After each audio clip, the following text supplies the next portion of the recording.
We have seen hell, the fire, darkness. What about light? Where does it reside? Let me take you up to the realm of light and show you what God and his Son is up to, and in the meantime, what Satan is plotting in.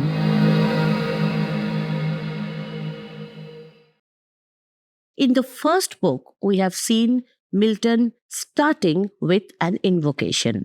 In the second book, we did not find any such invocation. But then, when we reach the third book, we again see him working on a kind of prayer to his muse. This time, he names his muse Holy Light. Now, why is this very important for us? Because Milton was blind when he was writing this. So for him, light is the impossible perfection, the kind of beauty that he is denied but he had experienced before. And therefore, when he talks about light, it becomes all the more poignant for us to hear. In the beginning, he compares his situation with Tiresias, who was this Greek prophet, and he was cursed with blindness, but he could see the future. Milton also refers to Homer. In doing so, he relates himself to these great prophetic figures so that he can also establish a credibility for himself, that he is going to tell us not just about what was happening with human beings, but what was happening with greater forces such as Satan and even God. He knows that he will not be able to perceive the reality around him because he was blind, but he was looking for a kind of inner light so that he could see things through some kind of spiritual energy, spiritual power. And he says these lines: shine inward, and the mind through all her powers irradiate. Irradiate means it kind of illuminates everything. There plant eyes. He's asking his muse to plant eyes in his mind. And with those eyes of the mind, he's going to see. All mist from thence purge and disperse. So his inner soul is filled with mist, with confusion, with chaos, and he wants the holy light, holy muse to come and dispel the mist, the darkness, that I may see and tell of things invisible to mortal sight. So he also emphasizes the fact that he is more capable of narrating the story or the history of human genesis, of divine providence, because if he had mortal sight, if he was not blind, he could see like other mortals, other human beings could, then it would have actually disqualified him. The fact that he is blind is making him more suitable for the purpose, just like Tiresias was, just like Homer was. Now we see the entire scene shifts to heaven. And in heaven, we see God. He is having a conversation with his Son. Now, although you might feel that this Son is Jesus Christ, let me remind you that he is not yet born as Jesus Christ. So he is not called Christ in the third book. Instead of that, he is simply referred to as the Son. And this is the same Son who actually caused that much of envy in Satan because God had chosen his Son as next in power to him. Okay, so God the Father is sitting on the throne in heaven and is talking to his Son. And what is their conversation about? They look at Adam and Eve, who are peacefully, happily moving about in paradise, and they are quite unaware of what evil things are lurking outside the gates of paradise. But is God aware? Of course, he is aware. They also witness Satan's flight from hell. While he was flying out of hell and trying to reach this new world, his entire journey was visible to God, and still he let that happen. Why did he let that happen? God can see not just the past or the present, but also the future. He knows what is going to happen next. So why does he let it happen? For Milton, God can see the future and plan for it without actually affecting it directly. He knows that Adam and Eve will fall, but there will be free will, a conscious choice that they will be exercising in their fall. And in this argument, we find Milton going diametrically opposite to the conventional idea that everything is preordained. More specifically, against the Calvinistic attitude that God has decided everything, so there's no question of any free will. Instead of that, Milton speaks about God's knowledge, but also about free will. So here, these lines are very significant. If him by force he can destroy, or worse. So here, God is talking about that moment of fall, and he's talking about the possibilities that either they will be destroyed by force or by guile. And he says, if him by force he can destroy, or worse, by some false guile pervert. So God is talking about both force and guile. All right. But he is saying that it is worse if man is destroyed by guile. Guile means by somehow being fooled, being deceived, not by direct warfare. So for God, destruction is preferable to perversion. He would rather feel more comfortable with the idea of his human beings being completely destroyed, killed, rather than they transgressing his will and bringing about a spiritual fall. About man, he says, so will fall he and his faithless progeny. Whose fault? Whose but his own? So here the question of free will. So it is like God is giving a kind of a disclaimer that, see, I have made them, but it's their responsibility. They are falling. So it's going to be on them, not on me. Ingrate.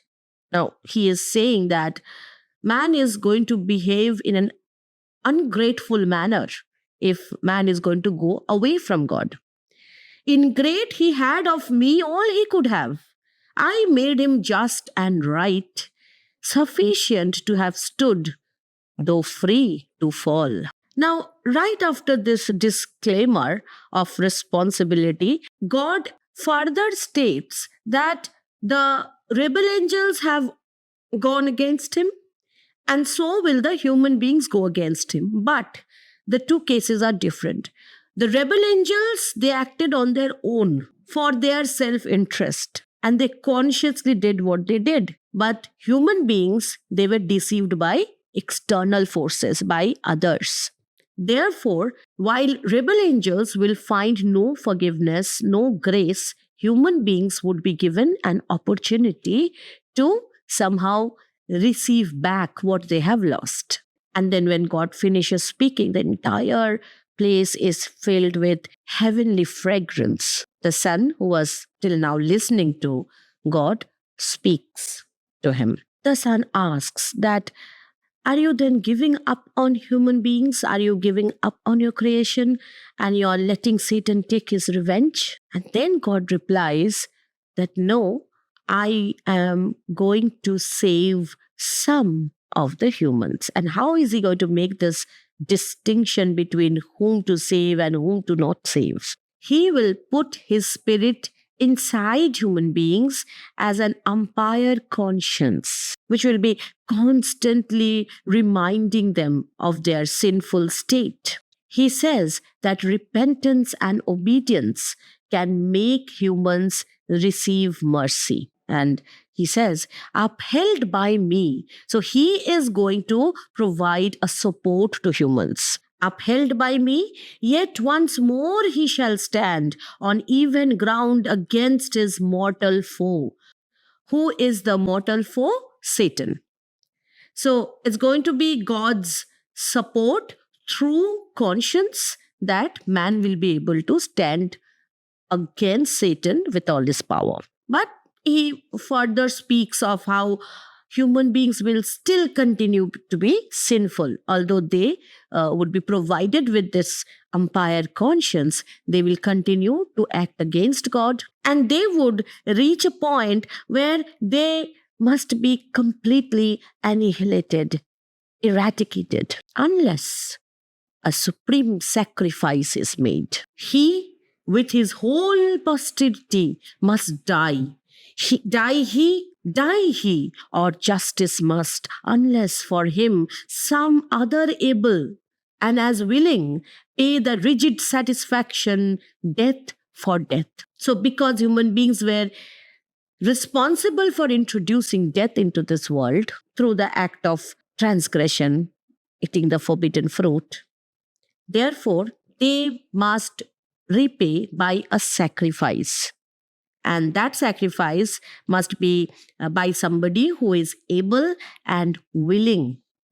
Now, who would that be? He asks for a volunteer who would die for humans and offer his life in exchange for mercy. This sounds almost like, the way Beelzebub was asking for a volunteer who would risk his entire existence, cross over that dark tract of chaos's realm to reach that new world, so that some kind of relief might be brought for the rebel angels in hell. Milton plays with these kinds of parallels, and it creates this uncanny feeling in us that is he then establishing Satan as the double of Christ, a doppelganger kind of a thing?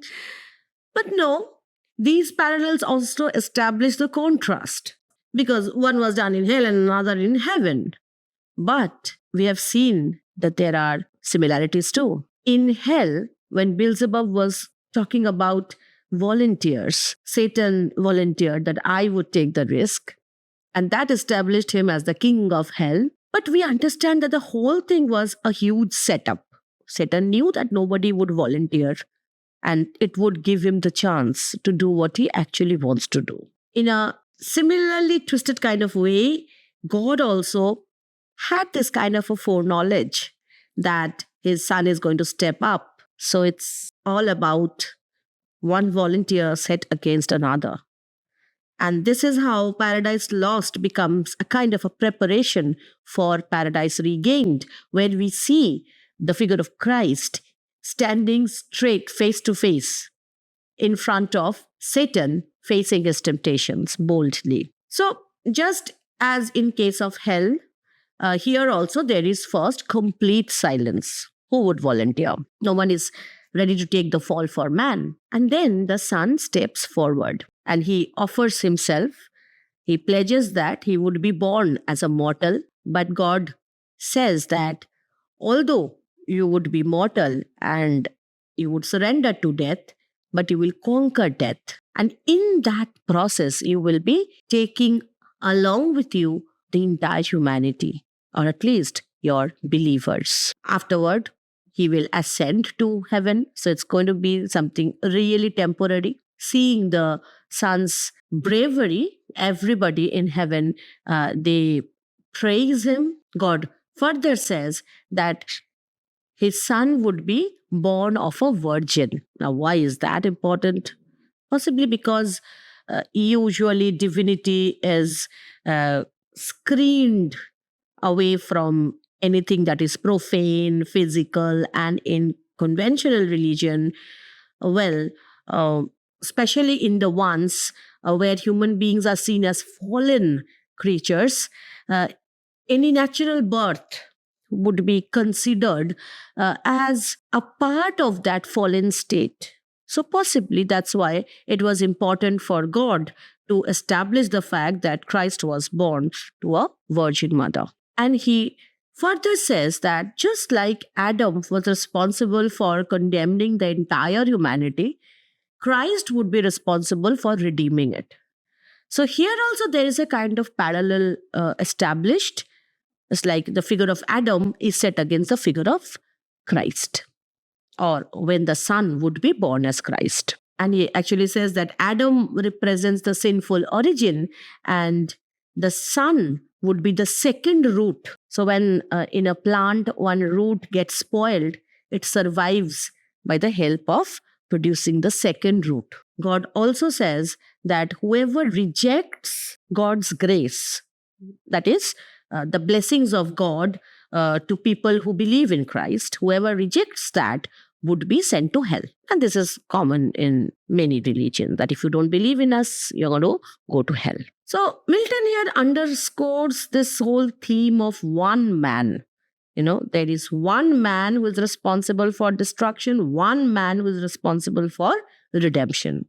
And what would happen after this? God says that Christ's goodness, that is his son's goodness, would establish goodness to the entire humanity. And this is how he would make some good out of something as sinister as the fall. This is something that Milton had mentioned in the first book itself, that Satan is allowed to continuously harm God's creation because God knows how to create good out of evil. So is it a free will thing anymore? I don't know.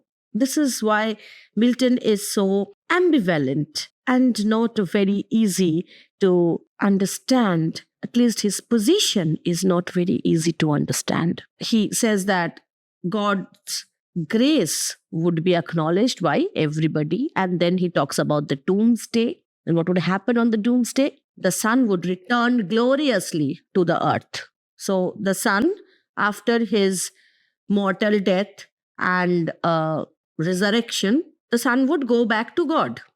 But then there would be a time in distant future when there's going to be this doomsday, when the sun would return. So this is the concept of what some people call the Antichrist or second coming. Okay, when Christ would return to earth in a glorious way, and he would be resurrecting the saints and in a way saving the good people. Where are these good people? They would be in their graves waiting for this day, and then on that last day of judgment, Christ would come. He would pass his judgment and he would resurrect the saints, and then he would seal the gates of hell. So whoever is down there after the last judgment is passed on them would stay there forever. And what would become of the earth? The earth would renew itself. It would reform itself. And there would be this fresh paradise where the saints would reign supreme and they would be one with God. After God finishes speaking, the angels burst into song, praising the Son, praising God. They celebrate God's mercy. They celebrate the Son's bravery for sacrifice. And then Milton quickly brings us down to Satan, who has just crossed the realm of chaos and night. So he descends upon earth, and there's this beautiful epic simile that is used here. Milton talks about a vulture who is born in these Himalayan kind of huge mountains, and that vulture doesn't find food there, so it comes down and tries to look for fertile lands, but instead it lands on a place which is something very barren, okay, like these Chinese border areas. The similar kind of a thing was happening with Satan. He was trying to go for paradise, and he ends up landing on a place which is not exactly Eden, but it is a barren place on earth. So Milton wants us to understand one thing, that God had made this earth, but he had made paradise after he had created earth. So it's not like there was this entire earth which fell. Paradise is a place that was present in earth or on earth. And after the fall, the gates of paradise are closed. So it's not actually a fall in terms of geographical fall or literal fall. It's a spiritual fall. So after Satan lands on that place, he wanders through that barren landscape. There is no life. There are no creatures, nothing. Deserted place. And in this section, Milton even reflects on the prospect of extraterrestrial life, as if there could be existence of something beyond this. But it's just a subtle hint, nothing very substantial. And he satirizes certain religious orders that he has been doing all through the first book, right? And there's this mention of limbo as a place of folly. Okay, limbo is a state or a situation or a place where you are not exactly tormented continuously in hell, but you are not allowed the grace of God as well. So limbo is like some in between state. So Satan continues his journey and he encounters this magnificent gate made of gold and diamond. Behind it, stairs ascend to heaven. So he first reaches the gates to heaven. And these stairs, they symbolize Jacob's ladder to heaven, which is there in the Bible. So in this pre-fallen world, heaven is directly above earth. There's kind of an access there. The angels can come down and probably God has plans to bring humans up there sometimes to have tea with him, possibly. I'm not being disrespectful here, but it's just a thought that came to me. Why would he build stairs otherwise if he doesn't want them to go up sometimes? But a kind of a connection is seen, and this connection is a very physical connection. There are actually stairs from earth going up to heaven. And looking at all this beauty, what is happening to Satan? He's filled with envy. Satan looks at the sun. He remembers the glorious light of heaven. And he feels that the closest to that kind of light is there up in the sun. So let me go there. So he tries to get some kind of pleasure in the thought that he can experience light. And you see how light becomes a kind of source of sustenance, a kind of heavenly energy when Milton is talking about light. So you can think about Icarus. He flew towards sun and his wings melted. But this is not Icarus. This is Satan, and he is mighty powerful. There was a time when he was even brighter than the sun. So he goes up to the sun, lands on its surface. He doesn't get burnt. Hell cannot burn him, come on.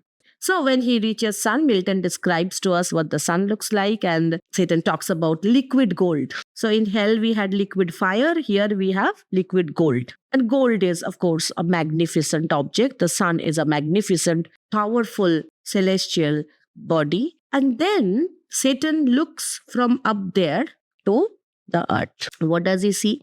He sees that there's this hill and there's a heavenly guard, some sort of angel who is guarding. Possibly he's guarding the gate of paradise. So Satan now transforms himself. He's a master of transformation. So how does he transform himself? He changes into a low-ranking cherub. Cherubs are angels of a comparatively lower status to Satan's past status in heaven. So you see, there is a kind of gradual degradation in the way Satan is taking up these transformations. Okay, so he was this mighty Lucifer at first, brightest, and then he actually burned down into Satan, and then he changes into this lower ranking angel. Why does he do this? He wants to deceive the angel who was standing there, presumably guarding the gates of paradise. So he becomes this cherub and goes and meets this guard. Now this angel is revealed to be Uriel. And he is one of the 7 most powerful angels, closest to God. Okay, so God had deputed Uriel to be in charge of security of paradise. Satan, he respectfully addresses Uriel and he says that I have come from heaven. And because he is an angel from lower ranks, Uriel doesn't recognize him. He thinks, okay, fine, he is one of those petty fellows. He has come from heaven. And why has he come? Satan says that he has come so that he can see what's happening inside paradise and he can glorify God. Uriel, powerful angel, does not recognize Satan. And this is a very strange thing. but it is also a very important reminder that angels are what? They are the ultimate symbol of innocence. Like they are God's creations without free will. Now you would say, how could Satan have a free will? Well, at least Uriel doesn't have a free will here. Okay. So again, there is this ambivalence, this kind of a disparity there. What, God made some angels with free will, some without free will? Probably orchestrated the entire fall. I don't know. Milton is not taking us there yet. Uriel is so good that he does not have the quality of suspicion in him, because suspicion belongs to the evil. And that's why he blindly believes the words that Satan speaks. And Satan, who is capable of convincing Beelzebub, Moloch, Mammon, Belial, I mean, these are strong, powerful, negative forces in the world. Of course, Uriel is going to be an easy target for him. Anyway, so despite Uriel's sharp sight, he's unable to see through Satan's disguise due to his flawless speech and appearance, and pleased by his zeal of trying to glorify God, Uriel describes how God created earth from chaos, combining elements like earth, flood, air, fire, and the ethereal quintessence of heaven that forms the stars. So he talks about the entire creation process. And then he points out the location of paradise. Satan smartly bows low and eagerly flies towards it. Now what? We know what happened. But still, see the way Milton is capable of creating suspense even when we know each and every detail of what exactly is going to happen. And this quality in him is so amazing that he can make us momentarily forget that we know something. And we kind of wish every moment, perhaps things would not be the way we feel it would be. Perhaps things would not turn out the way we know it has. Do you think he was really inspired by some holy force? But then he was talking about Tiresias, the Greek prophet. He was talking about Homer, the Greek poet. They were not Christians. I will leave you thinking about these questions about Milton's religious loyalties or his priorities when it came to religion or when it came to poetry. I will see you very soon with my next video on the fourth book of Paradise Lost. And trust me, that is the most beautiful part of the entire epic. At least I feel so. So stay subscribed so that you don't miss any notification. And by the way, have you listened to any of our stories yet? Because we have started this series on summaries and synopsis of my most favorite literary texts, so that you can know about the stories in them in a very short time. So listen to them while we come with our next video. Till then, this is Monami Mukherjee signing off. Bye-bye.